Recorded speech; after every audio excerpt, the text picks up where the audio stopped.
For years, a war has raged between the humanoid species blessed by the god of light and the demons of the god of darkness, and after a long and deadly battle, a group of heroes have finally made it to the Demon Lord's castle to put a stop to this. However, along the way, there were several casualties, and right outside the throne room, the team is attacked by a demon baddie. Theron tells Kyle and Urza to go on without him while he handles the demon on his own. So they continue moving, but they both know Theron isn't making it out of that alive. They make their way into the throne room, but all of a sudden, Kyle is attacked by several spheres of dark matter from above. He is able to block a few of them, but he can't handle this many, so the mage, Urza, jumps in front of him to block the shot, but in the process, she is completely disintegrated. After Urza's death, the Demon Lord finally shows himself because he is ready to battle Kyle to the death, and the hero is so enraged that he charges in head first without thinking. The Demon Lord launches more dark matter blasts at Kyle, and luckily he manages to duck behind a pillar to avoid getting hit, but after seeing what the attack did, he is starting to get worried. The attack the Demon Lord used is called Elimination, an unblockable high-level spell that destroys everything it comes into contact with. As long as the Demon Lord possesses magic like that, Kyle will never be able to get close enough to land a significant blow, so he has no choice but to do something risky. He believes he should be able to take the Demon Lord out if he releases all the energy in the magic gem of his sword, but doing so is so dangerous that he likely won't survive. He is well aware of the risks, but he has no choice, so he releases the full power of the sword and charges forward to break through the Demon Lord's defenses. With the extra boost in power, Kyle is able to stab clean through the Demon Lord's body and completely destroy him. But in the process, Kyle's sword is completely destroyed and he is severely injured. He managed to save the world, but in the process, he lost everyone he swore to protect in the first place. His friends, his family, and even his home were all destroyed by the demons, so he doesn't feel like he won at all. A few moments later, Kyle collapses from his wounds, and he is okay with his impending death because he has nothing left to live for. But suddenly, the Demon Lord's magic gem returns, and the power inside it is beginning to overload. With the Demon Lord gone, there is no one to control its power. And if that thing goes out of control, then it could destroy the entire world. Kyle crawls his way over to the gem in an attempt to stop it from exploding, and as soon as he grabs hold of it, he gets caught up in a flash of bright light. The next time he opens his eyes, Kyle finds himself in his childhood bed, and he is extremely confused because this shouldn't be possible. He gets out of bed and walks over to the window thinking this must be a dream, but sure enough, when he looks outside, he sees his hometown in all its glory. The same hometown he once watched burn to the ground after a demon attack. The sight brings a tear to his eye, but after everything he has been through, he still can't accept that this is reality. Just then, his childhood friend, Lise, comes into the room looking for Kyle, and as soon as he sees her, he freezes up. Lise notices that Kyle is acting strange, so she asks him if everything is alright, but he doesn't say a word. He still believes all this is just a hallucination, but at this point he doesn't care, he's just happy to see Lise again, so he hugs her as tight as he can. Lise gets flustered and asks Kyle what he's doing, but Kyle is too stuck in the moment to respond. She tries to pull away from him, but Kyle doesn't let her go, so they both lose balance and end up falling onto the bed. Now that Kyle is on top of her, the tension is palpable, and he is ready to go all the way. But at this point in time, Kyle and Lise don't have that kind of relationship yet, and after everything he has done, her embarrassment has officially turned to anger, so she pushes him away and punches him so hard that he flips through the air 3 times. Kyle is now writhing in pain on the bed, and Lise yells at him for trying to pull something like that with no warning. She doesn't know what's wrong with him today, and she normally wouldn't be so angry because she likes him too, but she'd appreciate a little heads up next time, so she can be emotionally prepared. Lise then storms out of the room, leaving Kyle to think about what he has done. But while Kyle is thinking, he realizes that he actually felt Lise's punch, and it hurt a lot. If this were really a dream, then he shouldn't be able to feel pain at all, so there's a possibility that this is the real world. Kyle then gets up to lift the sheets off, and to his surprise, he sees the Demon Lord's magic gem lying there, so he now knows for certain that this is the real world. He walks over to the mirror to take a proper look at himself, and he realizes he looks a lot younger than he did before. On top of that, he clearly remembers suffering several fatal injuries after the battle with the Demon Lord, yet now his body is perfectly healthy. Furthermore, his hometown is back to normal, and Lise is alive, so he comes to the conclusion that he must have returned to the past somehow, and the only clue he has in regards to the cause is this magic gem. He knows the Demon Lord's magic power was immense, but even then, a spell that allows you to return to the past should be impossible to create. Just then, Kyle's stomach growls because he hasn't eaten yet, so he heads downstairs to get some food. When he walks into the kitchen, he is surprised to find a full meal laid out for him, and he realizes that Lise must have made it for him before she left.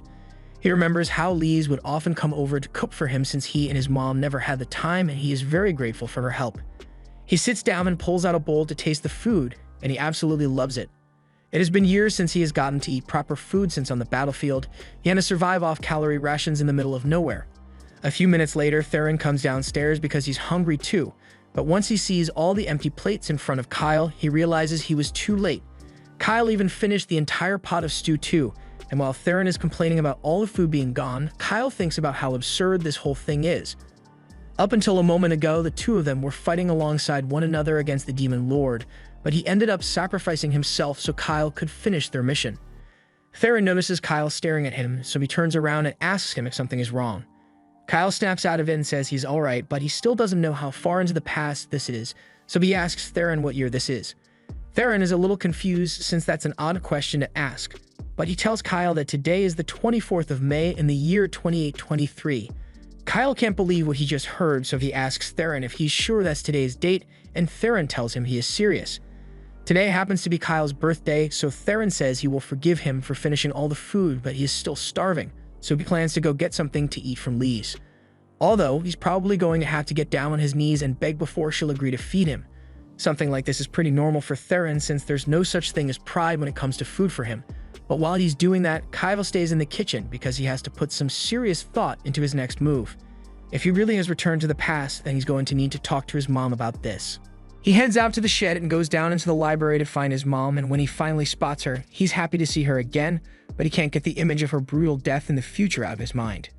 His mom is surprised to see him because Kyle never comes down into the library at night, but he points out that it's already morning, so she must have spent the entire night reading without realizing it. She apologizes for spending so much time down here, but that's not why Kyle came. He tells her he actually has a question about magic theory, and as one of the few archmages in the country, he figured she'd be the best person to ask. His mom says she'll gladly listen to his question, so Kyle asks her if there are any spells in the world that can send a person back in time. Kyle's mom answers, saying spells like that do exist, and he is surprised because he has never heard of a time spell before. His mother goes on to explain that not much is known about time magic, and while they know it exists, no one would be able to use it. The reason the spell can't be used is because it requires an unfathomable amount of magic power, so there isn't a mage in the world who could possibly pull it off. And even if the greatest mage in all of history were to attempt the spell with every ounce of magic in their body, they would barely be able to travel a single second back in time. Kyle asks if it would theoretically be possible to travel years back in time with the help of a magic item, and now that his mom thinks about it, using a magic item to store power would make time travel possible. But it would take over 1,000 years to store that much energy, so she doesn't think it would work. Kyle asks her if it'd be possible for someone to use the Forbidden Rite, but his mother is more concerned about how he knows of that spell in the first place. Kyle makes up an excuse and says he just read about it in a book and he'd never even dream of attempting it.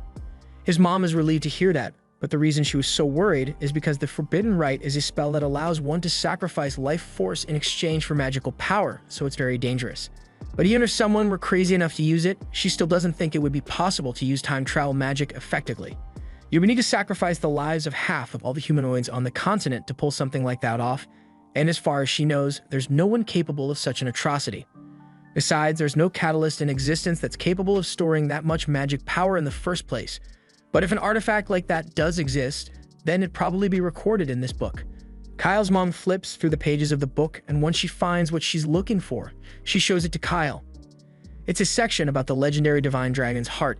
It is said that the ancient kingdom of Sarles was able to prosper for thousands of years thanks to the power stored inside the gem, but eventually the gem's power was depleted, leading the kingdom to ruin.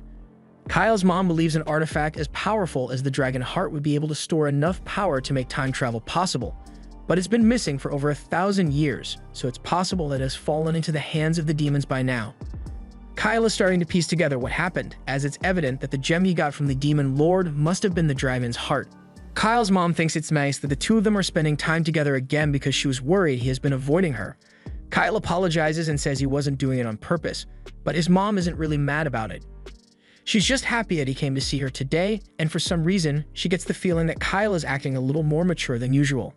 Anyway, she remembers Lise saying she'd come over to cook for them today, so she asks Kyle if he wants to go upstairs to eat. But before she leaves, Kyle tells her he actually already ate all the food, and with that single sentence, all the motherly love she felt towards him vanishes for a split second. A moment later, she regains her composure and tells him it's alright since today is his birthday, but she's not going to get him a gift anymore. Talking to his mom was really helpful because Kyle got a lot of useful information from her. Like the fact that this thing is the Divine Dragon's heart and that the Demon Lord most likely pre-programmed the spell into it to send himself back in time. But Kyle still doesn't understand what the Demon Lord would want to go back in time for. Just then, Lise walks up to Kyle, and as soon as he notices her, he begins apologizing for what he did this morning. He tells her he only did it because of a bad nightmare he had, so Lise asks what kind of dream it was. Kyle admits that part of the dream involved her dying, and she now understands why he suddenly hugged her like that. Lise smiles and says she's willing to forgive him since it wasn't his fault, but seeing her smile like that only reminds Kyle of everything he's going to lose in the future. Their village is the closest to the demon territory, so once the invasion begins, they will be the first to suffer the demon's attack. The village ended up being burnt to the ground, and Lise was killed in the chaos of it all. So from that moment on, Kyle swore that he would avenge her. But now she's sitting right in front of him, as alive as ever.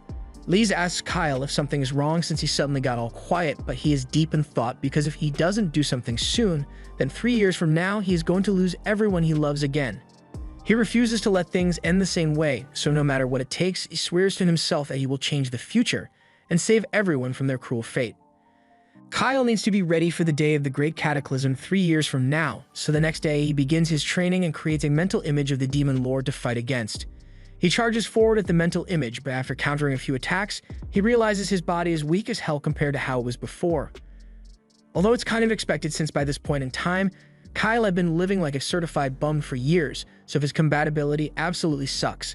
However, he seems to have retained his increased magic stats from the future, so he tries to make up for the lack of strength by casting speed and strength enhancement on his body. But unfortunately, that doesn't do much to fix his uncoordinated body, so he still fails instantly. Kyle realizes that he needs to put in a lot of work to make his body strong enough to handle his magic power, so he is determined to continue his training. Meanwhile, Lise and Theron have been spying on him from the bushes, and from their perspective, Kyle has just been yelling and falling over by himself all morning, so they are starting to get seriously worried. Just then, Theron's mom, Layla, shows up, and she wants to know what the two of them are up to. They both explain that Kyle has been working really hard lately, which is weird since a few days ago, he couldn't care less about his training. Layla has no idea what caused such a drastic change in Kyle, but if she had to guess, she thinks he might be doing it for a girl he likes. Hearing that crushes Lisa's hopes since Kyle hasn't confessed to her or anything, so she assumes he must have fallen in love with someone else and proceeds to shake him out of anger, causing him to throw up. Lise realizes she took things too far, so to make up for shaking the vomit out of Kyle, she prepares his favorite meal for lunch. Kyle is still upset about being shaken like that for no reason, but he's willing to let it go since she apologized. Anyway, since everyone is here, Kyle tells them he has a question he'd like to ask. He wants to know the best way to force multiple nations to take action, and everyone is a bit confused since it's an odd question to ask at dinner, but his mom puts some thought into it, and there are a few ways he can force nations into action. One would be to get the kings on his side, or to become an influential figure like a priest or a hero, but if all else fails, he could always grow a mustache and commit war crimes to get the nation's attention. Kyle thanks his mom for the advice, but he needs to rally the nation's leaders within the next 2 years, and of all the options she has given, the only thing he can feasibly accomplish before then is to become a great hero. Kyle heads to his room and immediately starts reading every book available to plan out his path, and knowing what's coming in the future is really helpful here since he can confirm which legends are true. Just then, Theron comes in to see him, and he's amazed to see Kyle so focused on reading. He sits on the bed and asks if Kyle is really serious about becoming a hero since it's not exactly a job title that you can just apply for, but Kyle is already aware of that. Normally, someone would become a hero by slaying a demon king or something along those lines, but Kyle can't do that yet, so he needs to make preparations. It's a given that all heroes need to have incredible strength, but strength alone won't be enough to get the job done. To put it bluntly, Kyle says he needs to get a lot of money. That doesn't sound like a very heroic goal to Theron, but Kyle is completely serious. As a hero, he can't go around accepting rewards for his heroic deeds, but equipment and traveling costs are pretty expensive, so he's going to need a decent bit of money saved up if he's going to pull this off. Aside from that, he also plans to gain favor with as many influential people as possible to raise his notoriety, but this is starting to sound like Kyle is trying to become a politician instead of a hero.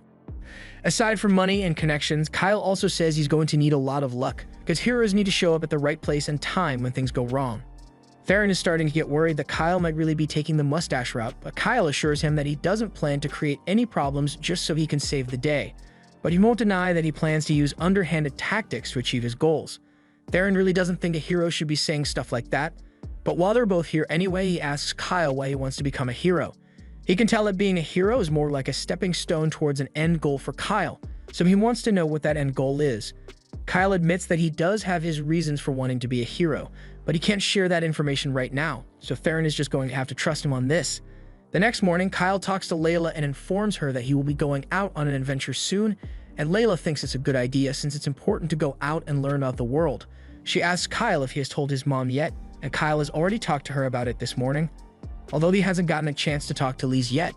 Since Kyle will be gone for a while, Layla tells him to take Theron with him. Kyle already intended to have Theron come along, so he thanks Layla for permitting him. But this is the first time Theron is hearing of any of this. After that, Kyle goes to talk to Lise and tells her he will be leaving in 2 days. She seems upset that he will be leaving, but she doesn't want to stop Kyle from reaching his goal, so she asks him where he is going.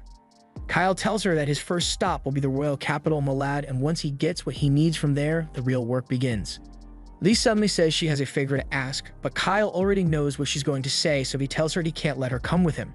She asks him why she can't come even though Theron is going with him. She has been training hard with the Oracle Warriors, so she assures him that she won't be a liability. Kyle says he just wants to be sure that she's in a safe place, and Lise is about to argue, but before she can say another word, Kyle kisses her and says that when he returns, she will be the first person he visits, so he just needs her to have some faith in him. Lise was so flustered by the kiss that she can't argue anymore, so instead she tells Kyle that as long as he promises he won't do anything reckless out there, she is willing to wait for him. The next day, Kyle needs to go shopping for supplies for his trip, so he asks Lise to come with him, but while they are both in town, Lise spots an elf over by one of the stalls.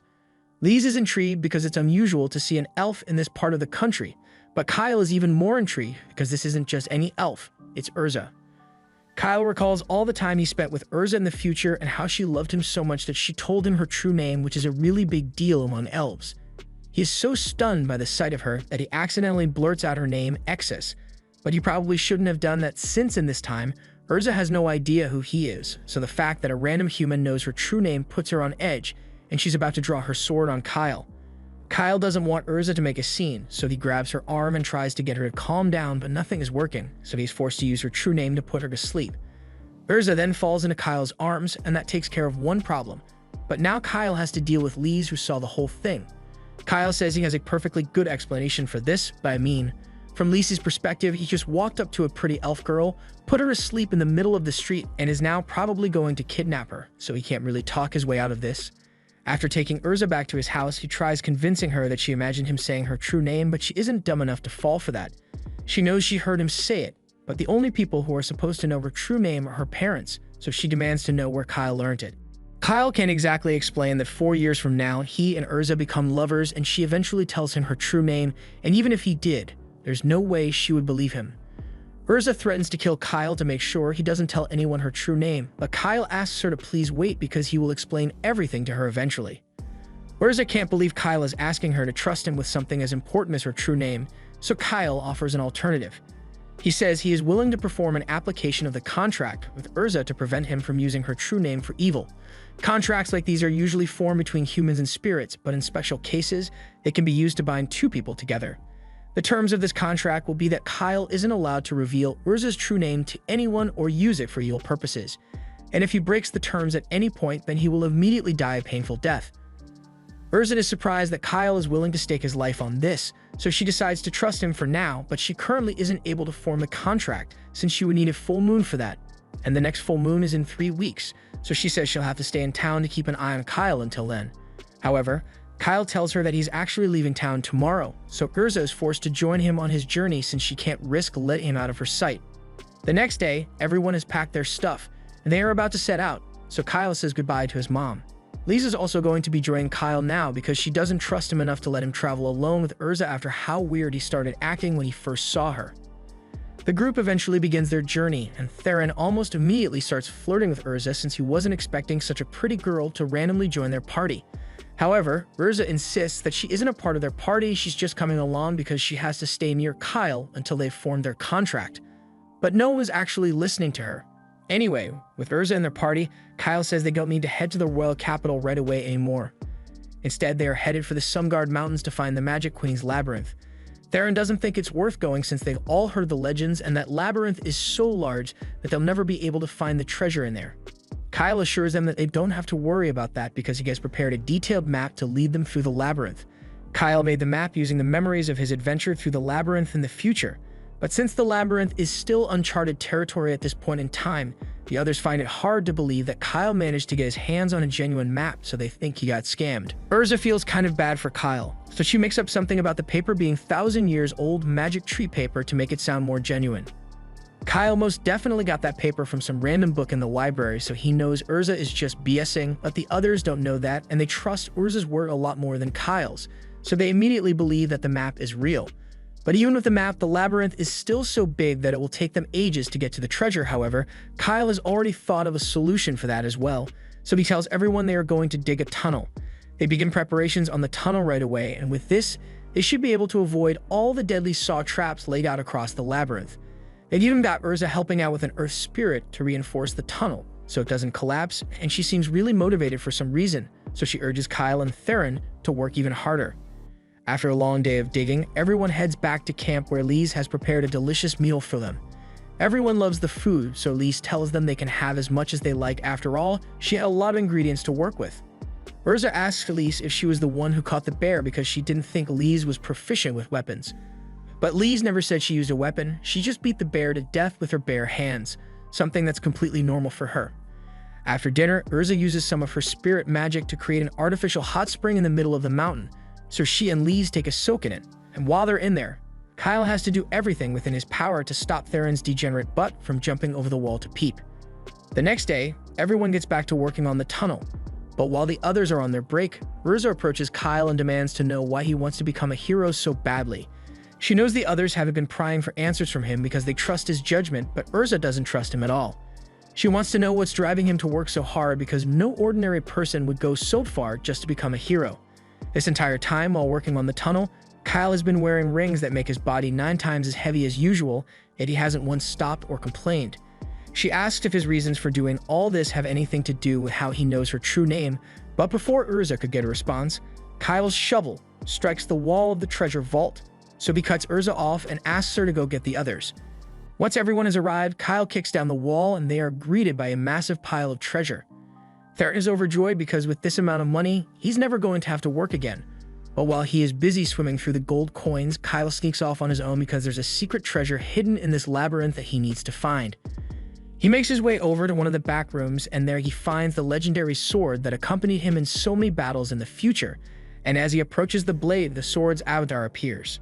Sylvie begins her speech congratulating the brave challenger who overcame the trials of the labyrinth, but Kyle suddenly covers her mouth to shut her up because he doesn't want his friends to find out about her yet. Sylvie gets mad and yells at him for daring to treat her with such disrespect, but this has nothing to do with disrespect, he just really needs her to be quiet for a second.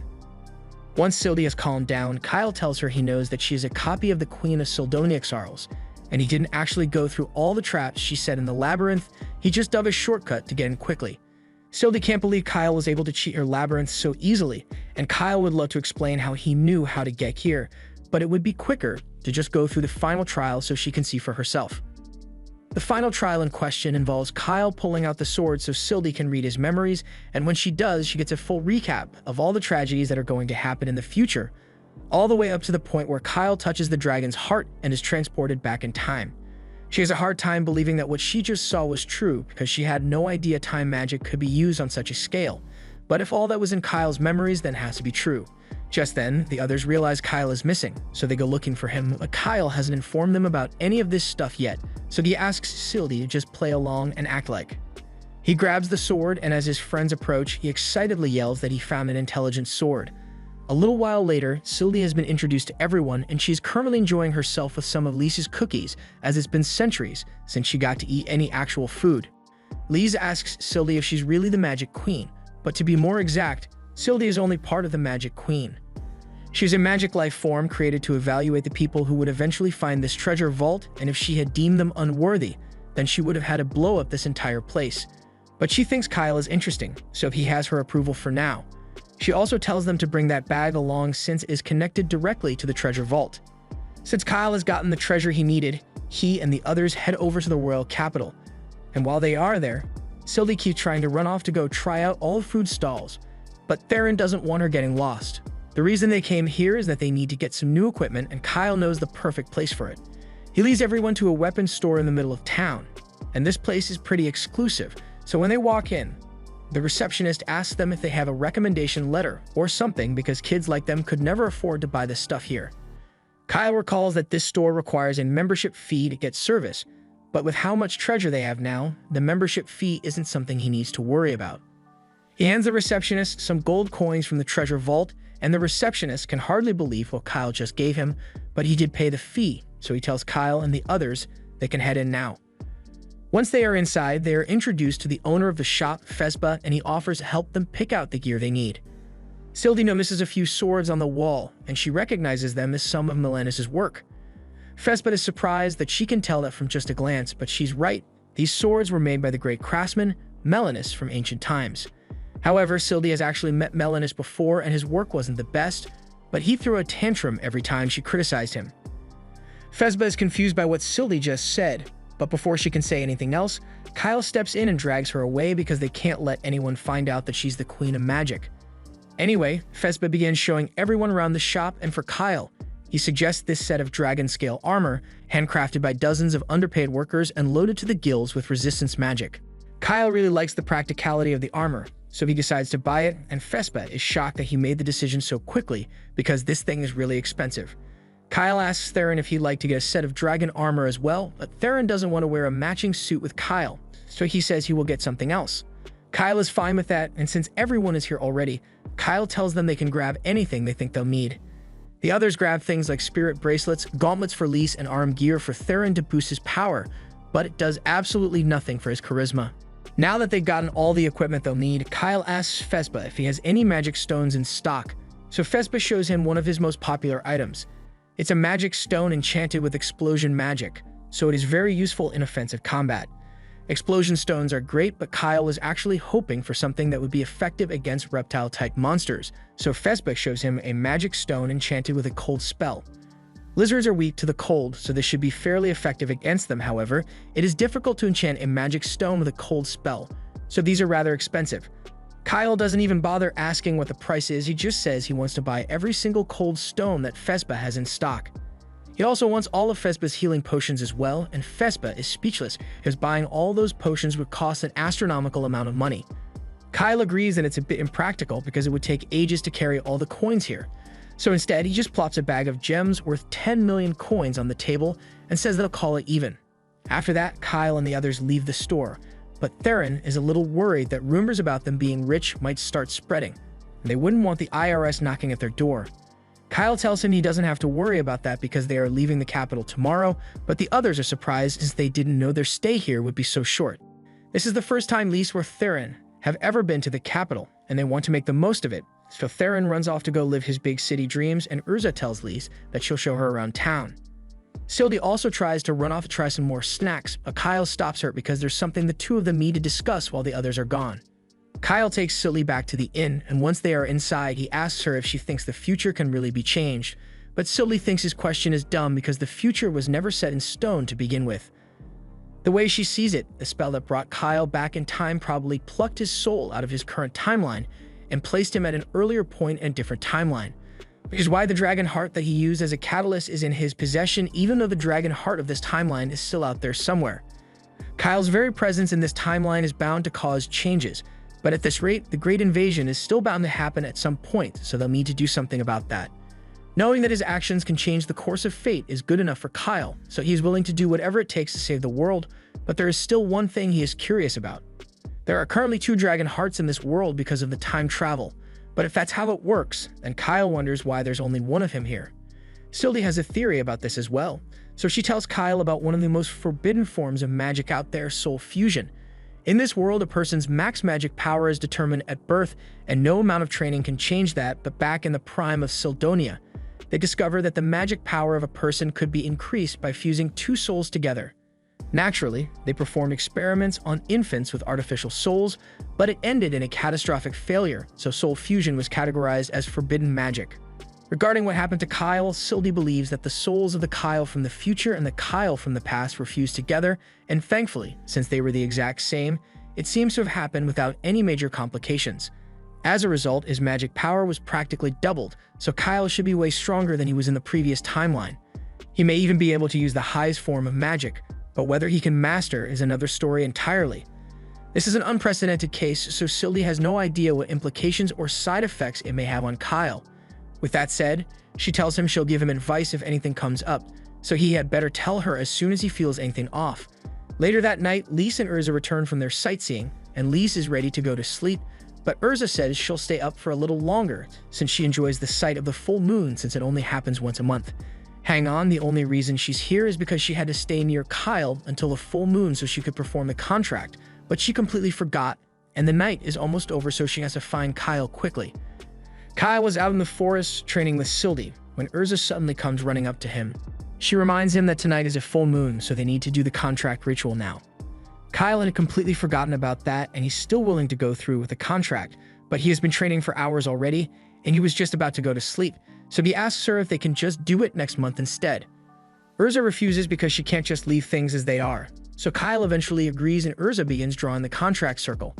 While she was growing up, Urza always saw the contract of application as a sign of commitment between lovers, and she'd always see it done at the weddings in her village, so she had hoped she would get to experience it one day. But she never could have expected that it would happen like this. She eventually finishes drawing the circle, so she tells Kyle she's ready to begin. However, Kyle has been asleep for a while now. Urza yells at him to get up already because they need to get this done before the night ends, so Kyle wakes up and the two of them stand in the middle of the circle. Kyle recalls how he and Urza performed the ceremony back when they got married in the other timeline, so after he vows not to use Urza's true name for evil, he steps forward and kisses her. Urza is so stunned that she doesn't react initially, but when she finally processes what's happening, she pushes Kyle away and demands to know what he thinks he is doing. Kyle doesn't understand why she's so upset since this is just the final step of sealing the contract, but Urza tells him that there's only a kiss at the end when the contract is being done for a marriage, and this wasn't meant to be a marriage contract, so Urza is pissed. The next morning, Kyle and the others start leaving the capital. Lise notices that the others look awfully tired. Kyle says he and Urza were up late at night because of a little incident, but Urza doesn't want to talk about it. As for Theron, he was up all night trying to get a girlfriend, but even though he's rich now, he had no such luck. Anyway, the group is headed for Arkan now, but Kyle didn't want to explain why, so he just told everyone that Sylvie has a prophetic ability that said they should go there. Upon arriving in Arkan, the group just so happens to show up right when Princess Melina is having a town visit. Melina is a kind princess, beloved by all her people, so the others are excited to see her, but Kyle is the only one who knows that 2 days from now, Melina is fated to die. In 2 days, Melina's caravan will head to the village of Scenes. Along the way, she will be attacked by a Hydra and killed. Scenes was recently attacked by Hydras, so Melina's plan was to go there to show her support for the region, which ultimately led to her demise. Kyle thinks what happened is the natural result of her poor choices, since going to the village of Scenes while it's still dangerous, even out of kindness, was a dumb decision. Sylvie asks if it's possible that Melina was assassinated, and it was covered up to make it look like a monster attack, and Kyle admits that there were rumors that Melina's brother, Prince Karanes, was behind it, but no evidence was ever found regarding his involvement. It was ultimately deemed an unfortunate accident, and Kyle plans to use that unfortunate accident to his advantage, so he can become a hero. But he's going to have to be careful about how he does it since he needs to make it look natural when he saves her. But he has no idea where or when exactly the attack will happen, so he's going to have to keep an eye on the princess. Just then, Theron walks in, and he's disappointed because he just spent the last few hours trying to figure out Princess Melina's route for tomorrow, but he found nothing. Kyle is surprised and asks why Theron is so interested in Melina's route, so he explains that he plans to follow Melina around, and the second she gets into danger, he will swoop in to save her so she falls in love with him. Kyle is disappointed that he came up with the same plan as someone like him. But to be clear, Kyle explains that he's not following Melina for any creepy reason, he just has reason to believe that she might be in danger, so he needs to make sure she stays safe. Theron gets excited once he realizes that Melina really is in danger, because that means as long as he stalks her long enough, he's gonna get a chance to save her life. The next morning, Melina's caravan leaves, so Kyle and the others are waiting out in the forest so they can keep tabs on her. However, Urza asks Kyle how exactly they are going to do that when they can't get close to Melina without drawing too much attention. Fortunately, Sylvie has the perfect ability for the job, so she transforms herself into a hawk and flies onto Kyle's shoulder. The others are shocked since they had no idea that was even possible, but Sylvie explains that her real body is the gem inside the sword, and her physical form is just a manifestation made from her magical energy, so she can turn into anything she wants. As a hawk, there's no way anyone would notice her following Melina's carriage, and as an added bonus, she can give the others a real-time feed of what she's seeing using her gemstone. Herza is amazed by how versatile Sylvie is, because with an ability like this, it would be possible to spy on anyone without them knowing. A few moments later, Sylvie informs everyone that something strange is going on, but it's not monsters like Kyle thought it would be. Instead, the drivers of Melina's carriage suddenly stopped and started attacking Melina's guards for no reason. This is really bad, so Kyle tells the others they need to hurry before something bad happens to the princess. Over by the carriage, the drivers have just finished eliminating all of Melina's guards, so they move on to the next step of their plan and cover the carriage in some mysterious powder. Just then, Kyle and the others arrive, and before the drivers can even respond, Kyle uses haste magic to dash forward and knock them both out in an instant. Now that the guards have been incapacitated, the others tie them up so they can be questioned later, and Theron goes to check inside the carriage to see if the princess is alright. She seems to be unconscious, but other than that, she is thankfully unharmed. However, keeping her that way might be a little harder than they thought, because the group is suddenly surrounded by a horde of hellhounds. They all start doing their best to fend the hellhounds off, but there are so many of them that a few manage to slip past and go for the unconscious drivers. So much for Kyle's plan to interrogate them, but the group has bigger issues to deal with, because if they don't do something soon, and the same thing might happen to Princess Melina. Kyle asks Theron if he can drive the carriage so they can get out of here, but the carriage reins have been cut, and it will take at least a few minutes for him to get it fixed.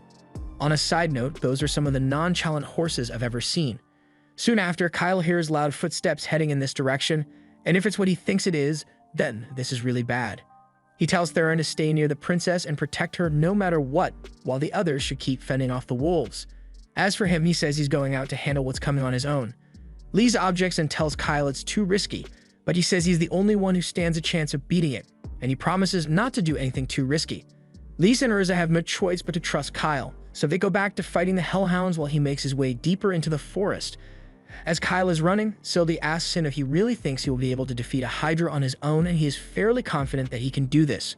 As far as Hydras go, their strength is determined by the number of heads they have, and Kyle has beaten one with 3 heads before, so as long as it's not more than that, he should be fine. Kyle eventually confronts the Hydra, and after taking a quick look at it, he counts 1, 2, 3, 4. Okay, that's a lot more than 3 heads. The Hydra has 8 heads in total, and Kyle didn't really account for this, so Sylvie asks him if they should run. However, it's too late to retreat now, so Kyle has no choice but to face the Hydra. Hydras have simple attack patterns, so dodging it won't be too much of a challenge, but the Hydra also possesses scales that make it practically immune to sword strikes. However, that's not even the worst part about dealing with one. It also has incredibly foul poison breath that kills all living things that come into contact with it. Normally, getting hit with a blast point blank would be a death sentence, but that poison resistance from the dragon armor is really coming in handy right now. Kyle knew he would probably have to face a Hydra here, which is why he spent so much money buying all these magic crystals in the first place, and those cold spells are going to be really helpful here. He throws one of the cold crystals at the Hydra, and once the spell activated, it freezes the Hydra in place, buying Kyle enough time to throw an explosive crystal at it and cause a decent amount of damage. The combination of ice and explosion magic is enough to weaken the Hydra's scales, so Kyle is now able to slice off one of its heads. Sylvie is impressed that Kyle is holding his ground so well against a Hydra, but the battle is nowhere near done, because on top of all the Hydra's other abilities, it is also able to regenerate, so simply cutting its head off isn't enough to finish it off. Kyle continues throwing his ice stones at the Hydra to weaken it, but he's down to his last ice stone, and the Hydra's regeneration doesn't look like it's slowing down. So Kyle has to finish quickly with one final blow. He has a plan in mind, but it's risky, so he's only going to get one shot at this. He clutches all the remaining explosion stones in his hand and casts haste on himself, so he can dash straight towards the Hydra. He then cuts a hole straight into its chest and jams his fist in there with the explosion stones. The Hydra smacks him away shortly after, but by then it was already too late because Kyle had accomplished his goal. All the explosion stones he put in the Hydra were activated, resulting in a huge explosion that absolutely obliterates the Hydra. With this, Kyle has successfully won his first battle as a hero, but the fact that he got covered in Hydra guts as a result is unfortunate. Back at the carriage, the others are finally done taking out the hellhounds, so they want to go help Kyle since they are worried about him. But a moment later, Kyle walks out of the bushes, and they are relieved to see that he is unharmed. They think it's amazing that he was able to kill a Hydra on his own, but they are noticeably less excited once Kyle gets closer because he smells like crap. They are still happy he made it back alive, but until he cleans himself up, they don't want to be anywhere near him, so they run away. After a few minutes of washing up, Kyle heads back over to the others by the carriage and asks them how things are going in here. Everything is fine, but Melina and her maids are still unconscious. Kyle assumes they must have been drugged since they've been unconscious for a long time now, so he asks Urza to use some of the antidote potion he bought to see if that does something. While Urza is doing that, Farron takes a look around the carriage and he finds a strange bag just sitting on the floor outside. Kyle assumes the drivers must have used the powder inside to lure the monsters here so they kill Melina and make her death look like an unfortunate accident. So in other words, when Melina died in the past timeline, it wasn't just an unfortunate accident, it was a carefully thought out assassination. Meanwhile, back in the city, Prince Carnes and the Knight Captain are in a dark room together, and when one of the cards on the table goes dark, Zentos says it's time to send a squad out to confirm whether the mission was successful or not. As night falls, Melina has finally recovered from the sedative, so she opens her eyes and she is surprised to see that she's still alive. The last thing she remembers was being drugged and put to sleep, so she was certain that today would be the day she died, but it looks like she still has some luck on her side. She asks if they're the ones who saved her life, and Theron immediately tries to take all the credit, until Lisa knocks him out before he can do anything that would make a fool of them.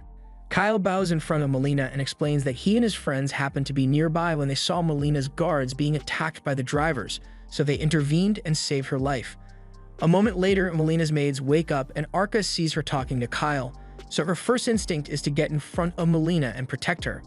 If only she had that type of energy when Melina was getting drugged, but Arca is just genuinely worried about Melina's safety, especially after what happened earlier.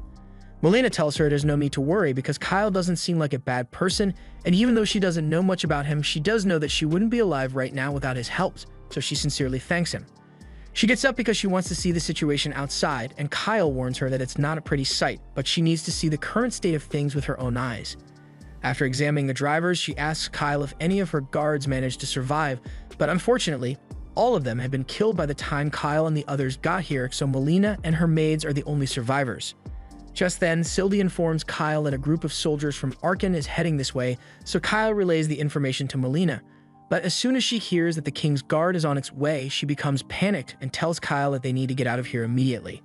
Kyle is surprised by her reaction because he thought she'd be happy to hear that soldiers from her kingdom are on their way to help, but she tells him that those soldiers aren't here to save her, they are probably coming to make sure she died. She has given it some thought, and the person behind the assassination attempt is most likely the commander of the 2nd Battalion, Zentos, and she's sure Zentos must have ordered those soldiers to kill her on sight, so she can't let them find her alive. Melina instructs Arca to burn all the bodies here to trick the soldiers into thinking the princess is among the corpses, and in the meantime, everyone else should get onto the carriage because they need to get out of here as soon as possible. Everyone is confused, but they go along with Melina's orders, and just before getting on the carriage, Theron throws the sack of monster-attracting powder into her flames in hopes of delaying the soldiers with a sudden monster attack. Once that's done, Arca takes the reins of the carriage and everyone rides away, but Kyle is left wondering what he should do next because he didn't think he'd get himself involved in something as serious as a royal assassination plot so soon. Kyle asks Melina if she's absolutely certain that Zentos is behind this, but she knows what she heard. Yesterday, she got drugged by the prince and Zentos, and before she passed out, she could hear her brother celebrating because she had actually fallen for the trap. Now all he needed to do was put her in a carriage headed for Sains and tell everyone that she foolishly chose to go there despite the danger, and before long, she'd end up as monster food. She knew her brother was a greedy bastard, but she never really saw him as a threat since he is so incompetent, but with Zentos on his side, he could actually become a real problem. Normally, Melina would be escorted by Kilrin in the 5th Battalion to ensure her safety, but with how popular Kilrin is, she is often called away to take part in ceremonies in the royal capital. So this time, Zentos was put in charge of protecting Melina. Now that she thinks about it, she probably should have been wary of the fact that her brother came along in the first place, because he had no reason for being here. Kyle is still finding it hard to believe that Zentos was really involved in the assassination attempt, but he is certain that Melina isn't lying, so he has to accept that Zentos is his enemy now. He tells Melina that since the assassination attempt failed, they are sure to try something else, and knowing Zentos, he probably already came up with a backup plan. He's most likely going to try and pin everything on Kyle and the others and paint them as heinous criminals who slaughtered Melina's escorts to get to her. The smartest thing for them to do would be to ditch Melina to ensure their own safety, but it's kinda too late for that, so Melina tells them that she will reward them handsomely once they get back to the royal capital safely. On the bright side, they have a few things going in their favor, like the fact that Kilrin's 5th Battalion is scheduled to arrive in Archon tomorrow morning. And once they find out that Melina isn't there, Kilrin is sure to come looking for her. Kyle asks if it'd be bad if Kilrin's battalion were to run into Zento's battalion, but Melina says the two battalions are roughly equal in strength, so if anything, it'd cause more trouble for Zentos than for them. If that's the case, Theron suggests that they could just hide out in Sains until the situation blows over, but Kyle doesn't think it's a good idea since Zentos would probably just destroy the entire village to keep things quiet. Lise asks if he'd really go that far, but he has already killed a few royal guards to get to Melina, so it stands to reason that he won't stop when faced with 100 villagers. It's risky, but Kyle thinks the best course of action right now would be to head back to Archon since the city has over 10,000 people living there, and there's no way Zentos would be able to kill all of them. Plus, if they can meet up with Kilrin's battalion, they might stand a good chance of surviving. Melina agrees with Kyle's plan, but if they turn back now, they are bound to run into Zentos' men, so she asks him if he has a plan in mind to slip past them. But Kyle calmly explains that he plans to cut straight through Zentos' men. They stop the carriage to prepare, and thanks to Sylvie's surveillance, they are able to figure out that Zentos isn't with his battalion. Since Zentos isn't here, they just need to focus on defeating the regular soldiers, and luckily, Kyle already has a plan for that, but it involves a lot of explosion stones. They can't guarantee that Melina won't be hurt by the shockwaves, so Lise gives her a case of high healing potions and tells her to drink one if she's injured in any way. Melina is a bit shocked by how much equipment Kyle's team has since this stuff must have cost a fortune, and it did, but money's not a problem for them. Meanwhile, back in the capital, the prince is freaking out because the assassination attempt failed. Zentos assures him that he has already sent his men out to finish the princess off, but the prince wants to know why Zentos isn't out there searching for her with his battalion. Zentos explains that Kilrin is going to arrive tomorrow morning, and when she realizes that the princess isn't here, she's bound to question the prince about her. And the prince is a walking mess when it comes to thinking on his feet, so Zentos needs to be by his side to come up with an excuse for him. The prince can't argue with that, but he reminds Zentos that now that he's involved in his plan, he won't tolerate any more screw-ups from him. As the soldiers continue chasing Melina's carriage, one of the scouts they sent ahead runs back to report that he just saw the carriage turn around, so it should be heading this way soon. The vice commander orders everyone to stop and draw their bows to intercept the carriage, but just as the carriage comes into view, several explosion stones fall from the sky. This was part of a carefully orchestrated airstrike with the help of Sylvie, and now that the soldiers are disoriented, the carriage drives straight through chaos. Urza uses wind magic to shield the carriage from the explosion magic, while Theron is having the time of his life throwing explosion stones at the soldiers. It's not the most elegant way of doing things, but hey, at least it worked. However, once the vice commander regains his bearings, he orders all the soldiers who are still alive to get up and chase after the carriage. They still need to keep moving to avoid being captured. Unfortunately, as a result of all the explosions, one of the carriage's wheels was blown off, and there's no way they'd be able to fix it in time, so they are going to have to continue without it. Lise tells the princess and her maids that they can ride on the horses, and Kyle plans to use Urza's Wind Walker spell to boost his speed enough to keep up with them on foot, but there's no way they'd be able to outpace the remaining soldiers like this.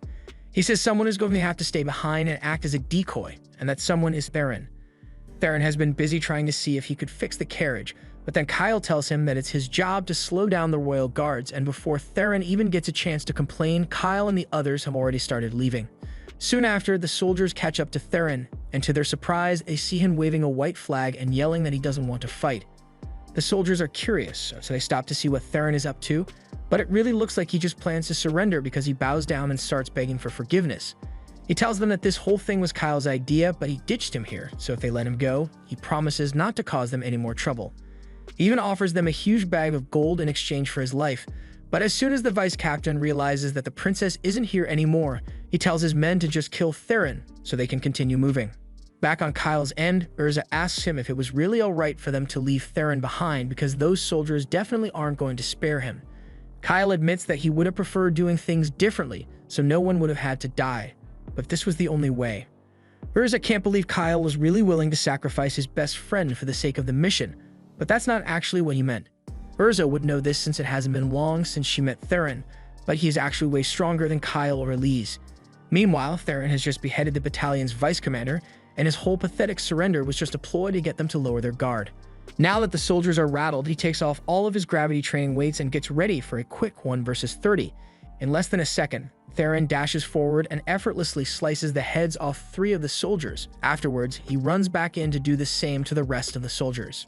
A few of the soldiers try to sneak up on him from behind, but Theron was already prepared for that, so he throws an explosion stone at their feet. The resulting explosion scares the soldiers' horses away, so now there's no way they can escape. Kyle explains to Urza that Theron may lack an aptitude for magic and have a questionable personality, but when it comes to sword skills, Kyle couldn't hold a candle to him. He never slacks off with his training, and he is always wearing those gravity bracelets to push himself. On top of all that, he's an extremely ruthless fighter, so Kyle would never want to have to face him in combat. However, if Theron is such a disciplined fighter, then Urza asks why he's always acting so goofy, but that's mostly just an act he puts on to make people underestimate him. Granted, he is still pretty weird regardless. Kyle has full confidence that Theron will win that battle, but up against 30 royal guards, Theron is going to have to go all out with lethal force. Kyle had hoped to resolve this without killing the soldiers since they are just following orders, but things don't always work out the way you intend. After several minutes of battle, there are now only 8 soldiers left and Theron is starting to get tired, so he drops his sword and tells them they don't need to fight anymore. All he wanted to do was slow them down, and by now he has bought enough time for Kyle and the others to make it back to Archon. So his job is done. Besides, by now the soldiers must have realized that they aren't strong enough to defeat him, so if they leave, he's willing to let them go.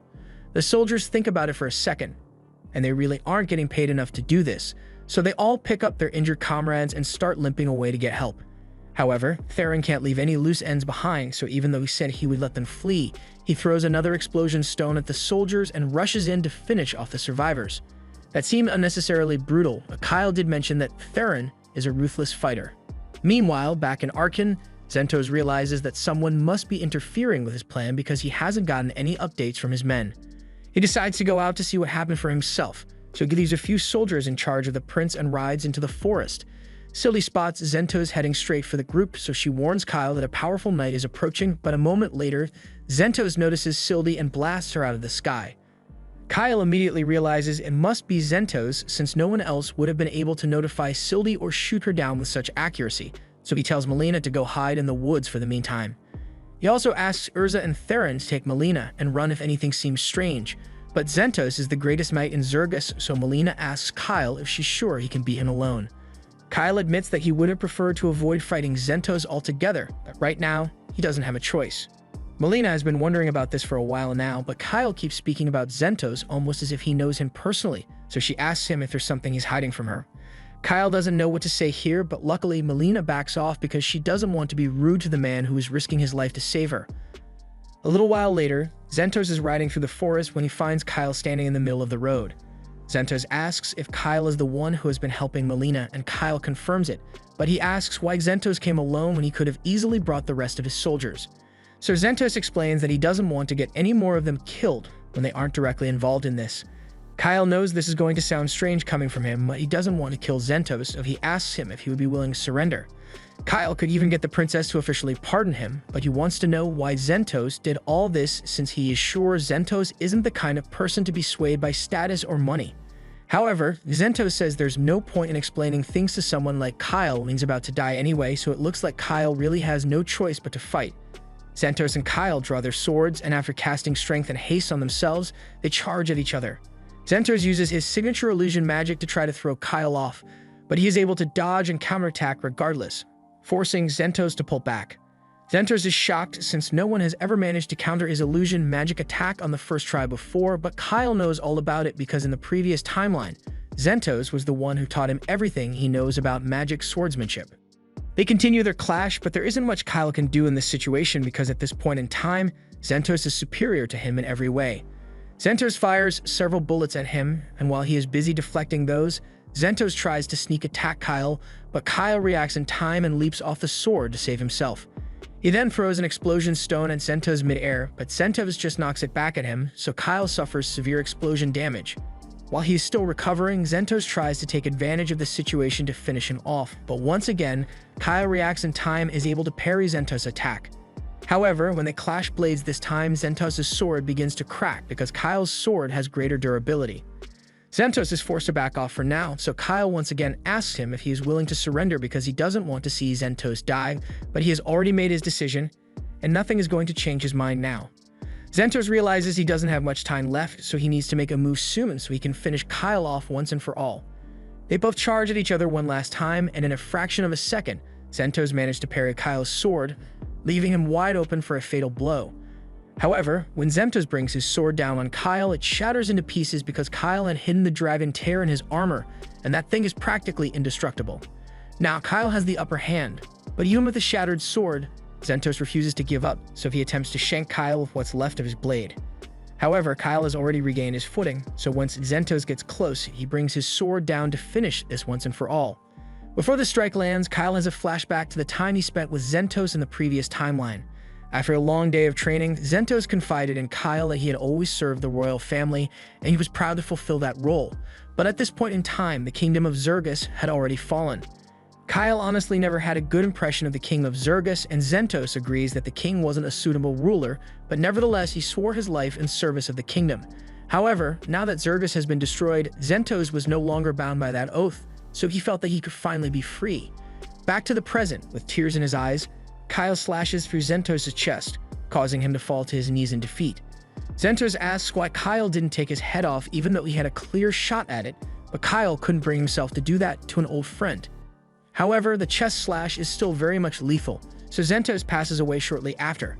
Kyle knows this is a victory, but he is still devastated because the reason he began this mission was because he wanted to save all the people he treasures the most, and Xentos was one of those people. He truly wishes there was a way to keep Xentos alive, but his plan requires Melina's survival, so this is the way things turned out in the end. Back at the castle, the prince is pacing around his room, wondering why Xentos hasn't taken care of the princess yet. Just then, the room's door bursts wide open, and at first the prince thinks it's Xentos returning with good news, but to his dismay, he finds his sister alive and well, along with her personal guards. Melina wastes no time and orders Kilran to seize her brother on suspicion of assassination. She even authorizes the use of force to interrogate him, so as Melina leaves the room, you can already hear the sounds of Karn's getting beaten up for what he did. She then turns to Kyle and the others and thanks them because without their help, she would not have survived to see another day. To show her gratitude, she asks them to accompany her to the royal capital so she can properly thank them, and upon arrival, they are invited into the castle. Lise and Urza are both amazed by how fancy this place is, and Silly can hardly contain herself when she sees all the delicious sweets laid out in front of her, so she digs right in. As for Theron, he's over there in the corner, flirting with one of the maids. Kyle apologizes to Melina for the lack of etiquette, but Melina doesn't mind. Just then, her father enters the room, so Melina runs over to hug him, and the others slowly realize that if this man is Melina's father, then that must mean that he's the king. They immediately get up to show their respect, but the king tells them there's no need for formalities because right now, he's not here as a ruler, he's here as a father to thank the people who saved his daughter's life. The king says he is disappointed that Karns would do such a thing, but he can't help but wonder why Xentos would assist Karns with a plan like that. Melina hasn't been able to figure it out either, but she believes that another nation or demons might be involved somehow. However, there's no way to confirm that now, so it's pure speculation. The king tells Kyle and the others that they must not speak a word of this to anyone, and Kyle assures him that none of them would ever reveal a secret that would harm the reputation of Zergus. Melina also tells the king that it's okay to trust Kyle's team, so he takes their word for it. Not long after, details of the incident are released to the public, and the official story states that both Melina and Karns were attacked by monsters on their way to Sains, and a lot of royal soldiers were slain in the process. But thanks to the efforts of Kyle and his group, Melina was unharmed and Karns survived with only a few injuries to his face, so he will be recovering in a different country for now. A little while later, it is time for the official awards ceremony to thank Kyle and his friends for their brave heroism, so the king prepares to present them with the Saint's Medal. Today would come to be known as the first appearance of the hero, and the first step of Kyle's plan is finally complete. But there's still one more thing he has to do. Later that night, the king is drinking alone in his room, and he is cursing Karns and Xentos for being absolutely useless. At this rate, he is inevitably going to have to hand the throne over to Melina. And when that happens, he has no doubt that she will build a better kingdom, but he doesn't want that. If Melina ends up becoming a great ruler, then the king will end up as a forgotten relic of the past, and he can't stand the thought of being second to his own daughter. He decides that he needs to come up with another plan to get rid of her, but as soon as he says those words, he is grabbed from behind by Kyle. Kyle has always known that King Ramones was an incompetent leader, but he had no idea he was the kind of man to kill his own daughter out of jealousy. In the previous timeline, after the invasion began, Kyle made a suggestion to Romanus to aid the dwarves in the next kingdom over to preserve allies for the fight against the demons. However, Romanus wanted to use it as an opportunity to extort the dwarves, so he withheld aid until they were in serious danger, and by then, it was already too late. That was one of the many mistakes that Romanus made, which ultimately led to the fall of the Zergus kingdom. Kyle initially wasn't going to hold a grudge against Romanus for something he hasn't done yet, but after hearing Zentos say that he failed to accomplish the mission Romanus gave him, Kyle has changed his mind. In hindsight, it makes perfect sense because Zentos was unwaveringly loyal to the royal family, so the only one who could send him to kill the princess would be the king. So even though Zentos probably didn't want to, his duty to the king compelled him to obey his orders. Kyle drags Romanus out onto the balcony, but Romanus shows no remorse and says everything would have worked out fine if Melina had just died. But that kind of thinking is why Kyle detests Romanus. Zentor's only crime was devoting his life to such a fool, and Kyle refuses to let his reign of idiocy continue any further. Melina is a bit of a schemer, but she's actually smart, so she'd do a much better job than someone like Romanus who is only interested in self-preservation. Kyle then pushes him off the balcony, sending the king falling to his doom, and Kyle was careful to leave no evidence of his presence. So after the royal guards investigated the incident, they came to the conclusion that the king must have gotten drunk and accidentally fallen off the balcony. However, they couldn't release that story to the public, so as far as everyone else is concerned, the king suffered a heart attack in his sleep. The next day, Kyle and the others are having lunch out in the city, and by now, they've all heard the news of King Romanus' unfortunate heart attack. Urza thinks it's a weird coincidence that the king happened to suffer a heart attack the day after their awards ceremony, but Theron doesn't really care. He's just glad that the king didn't die a day earlier because then they would have had to wait for their awards ceremony. Kyle isn't having lunch with the rest of them because he is currently having a discussion with Melina, and she informs him that she is engaged to the third prince of the Gargan Empire. Kyle had no idea about this, but apparently the Zergus Kingdom and the Gargan Empire were once in conflict over the state of Karen. So to resolve the issue, a deal was struck where Zergus would get control over Karen, but in exchange, Melina was set to marry one of the princes of Gargan. However, she is thinking of calling the whole engagement off because this isn't a good time for her to get married. Kyle asks what will happen to Karen if Melina breaks the engagement deal, but she says Karen will remain as a vassal state of Zergus. Officially, there is no correlation between the engagement and the governance of Karen, so Melina can simply tell them that the circumstances have changed. With that said, she wants Kyle to go inform the governor of Karen for her since she doesn't have time to do it herself. Later that night, Kyle is deep in thought, so Sylvie comes out and asks him what's wrong. Kyle tells her that he isn't sure how Gargan will react to Melina calling off the engagement, so it's hard for him to make a plan for it. Sylvie can see that Kyle is really worried about this, but she thinks there's something he's overlooking here. Like the fact that Karen may be facing some major problems right now. This is all speculation, but despite the fact that the king of Zergus is dead, the governor of Karen didn't make an appearance, so something must be happening over there. And the fact that Melina didn't draw any attention to it means she must know what's going on there, so she's most likely asking Kyle to go to Karen in hopes that he may resolve the issue. If that's the case, then Kyle doesn't mind going to Karen, and besides, he'd like to stay as far away as possible from Melina. The next day, Kyle goes to meet with Melina to tell her he accepts the mission. But just when he's about to leave, Melina suddenly asks him if he would like to become her personal knight. Kyle is shocked by the sudden proposal, but Melina says she really wants to have him by her side, so appointing him as her knight is the natural choice. However, as a hero, Kyle can't let himself be tied to one nation, and he especially doesn't want to be tied to Melina, so he starts trying to politely turn her down. He says he has things he needs to do, but Melina suddenly starts laughing and says she was only joking to see how he'd react, and Kyle gets frustrated because he was totally played. As Kyle and the others are leaving, Melina is watching from her balcony when Ninos comes to check on her. She asks Melina if she was able to get Kyle to fall for her, but Melina laughs and says she's not cruel enough to play with someone's feelings like that. She may consider it in the future, but for now, she's happy just having Kyle by her side because she's going to need all the help she can get now that she's in charge of the kingdom of Zergus. Over on Kyle's end, he and the others stop by a Fezba's store to restock on items and fix up their gear. Fezba congratulates Kyle on receiving the Saint's Medal, and he is sure he will accomplish even greater things soon. On that note, Kyle tells him he will be heading to the city of Karen soon, so any information on the area would be much appreciated. Fezba has heard quite a bit about Karen, but the situation there really isn't good over there. Karen is essentially run by the Blacksmith Guild now, and they've been causing a lot of trouble, so trading with them has been difficult. With that said, the items made in Karen are of incredible quality, so they may be able to find some good weapons over there. Theron thinks it's a good idea since he has been meaning to get a new sword, so they all begin their journey to the vassal state of Karen. This was the end of episode 6. Subscribe to not miss the next part.